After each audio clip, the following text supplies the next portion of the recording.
Iniziamo dall'impasto. Verso il pangrattato, meglio se fatto in casa. Aggiungo il parmigiano grattugiato, giusto un po' di farina, un pizzico di noce moscata grattugiata e profumo con la scorza di limone.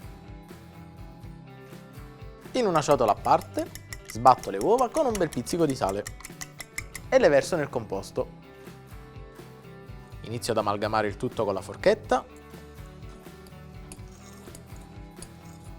e poi continuo con le mani.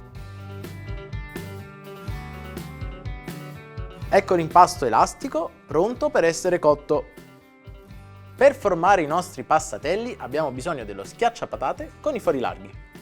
Taglio un terzo dell'impasto e lo schiaccio direttamente nel brodo.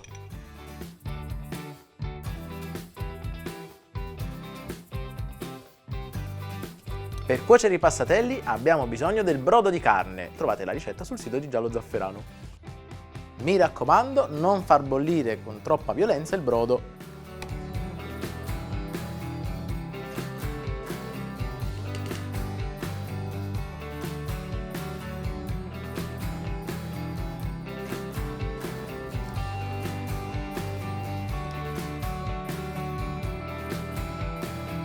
Vediamo come sono venuti. Bene, bene, bene.